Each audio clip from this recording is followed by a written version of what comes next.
Want to improve your filmmaking skills? Check out my school community. Details at the end of this video. It takes a lot of talent and skill to be remembered, especially in film. There's always someone trying to take the spotlight and be recognized. However, one of the most recognized filmmaking pioneers has to be George Méliès. This guy started off as a magician. He owned a theater, and through meeting the Lumiere brothers and seeing the potential that filmmaking has, he recognized its values and went to pursuing this type of art. He found great success in it. When he got his hands on a camera, he combined his skills as a magician with filmmaking, and he developed a lot of editing techniques and aspects of filmmaking that we now know today. The funny thing is, how this guy discovered cutting videos was when his machine broke, and pretty much he was recording something just out and about, then his machine broke, then he fixed it again and started recording again, and once he looked back at the footage, he discovered, oh wow, that video cut it. I went back in time.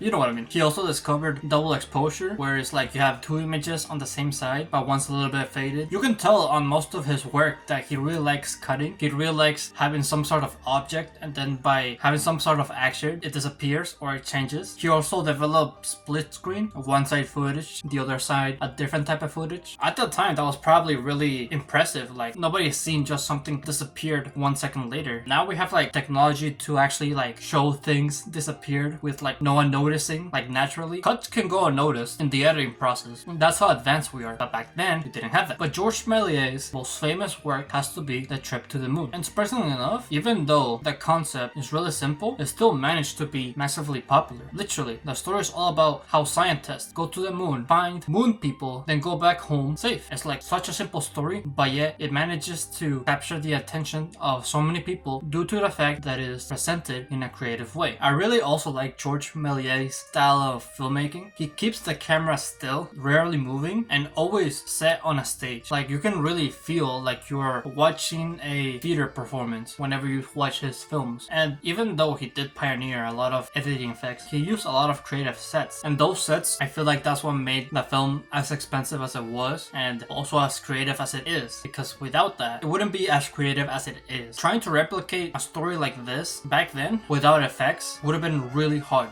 Let's remember, this was when filmmaking was barely made, it was barely coming out. There weren't really as creative ideas back then. All we saw was footage of people walking, just seeing footage of a train. There weren't really that many aspects of filmmaking, creative-wise. And so when George Méliès came up with this, people were flawed. And that is the main reason why I wanted to talk about him today. Because he didn't become successful out of being someone who's hardworking, being someone who invented something. He invented several things, yes, but what really made him stand out was his creative vision. The fact that he had so many good ideas and creativity and stories to tell, that's what made it stand out. Because a lot of people out there just think about doing these things, think about creative ideas that they have, but never actually perform them. A lot of people are scared of being rejected by their creativity and being rejected by the expectations of other people. And George Méliès is a good example of someone who wasn't held back by that. Back then, you weren't held back by these things, but now you are. Since we have lots of examples now of films that are extraordinary, highly creative, very emotional, since we have that kind of standards, we compare ourselves to it. And so we don't try to make film as good or if not better than the ones that are coming out today. And I'm here to tell you to not do that.